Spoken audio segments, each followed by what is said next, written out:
Hello, ladies and gents, boys and girls, people of all ages, sexualities, and identities, and welcome back to another Doctor Who review. And today's Doctor Who review is none other than Warrior's Gate. So, what is Warrior's Gate about? Well, it's a gateway in the middle of a dimension in the middle of nowhere. In this dimension, the Doctor and Romana discover a bunch of time-sensitive creatures known as the Trallis, or Thrallis. These creatures are being manipulated and tortured by a group of explorers who have been looking for the gateway. However, when the Doctor and one of the Thrallis go through the mirror, the Doctor soon learns that the Thrallis aren't as much victims as they may seem. Yes, they are manipulated for their time sensitivity. However, in their universe, in their world, they are much, much worse. The Thrallis live behind the mirrors. They live in a dimension completely made of their own obscurity. However, a group and a species that used to be peaceful have found themselves becoming nothing more than dictators and emperors to their dimension. For years and centuries, human beings have been torturing and using them like puppets. Now the shoe is on the other foot, and they are the masters of their own destiny. They have become conquerors rather than the conquered. The Doctor points out to the Thrallis how this is wrong, how they should treat every life form equal to their own.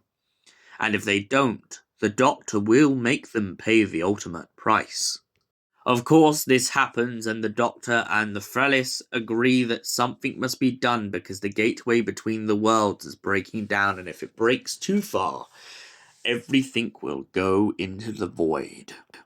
Romana agrees to stay with the Thrallis just until things can be sorted out. She goes behind the mirror with K9 and leaves the Doctor for adventures in time and space.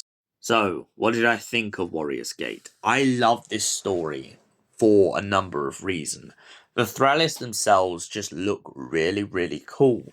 I love the idea of this kind of Alice behind the looking glass sort of vibe to Doctor Who. And most importantly, I really, really love the kind of juxtaposition between being conquered and actually conquering people.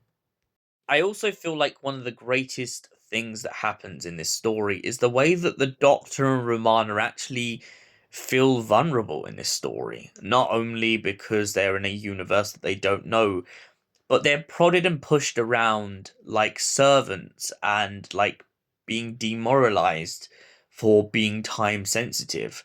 I mean, this kind of human species that breaks into the chapel, they don't have any care or any concern for people who aren't themselves. And the way that that really pushes the Doctor over the edge, I love in this story.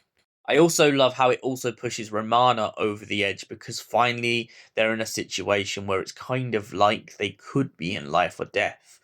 I mean, yes, the Doctor and Romana can regenerate, but even so, being treated like an animal in this is what I think is the powerful message, and really that's why I give this a solid 10 out of 10. Thank you for watching, and we'll see you in the next Doctor Who review, which will be Logopolis, the final chapter in Tom Baker's era. Until then, stay beautiful, you beautiful human beings.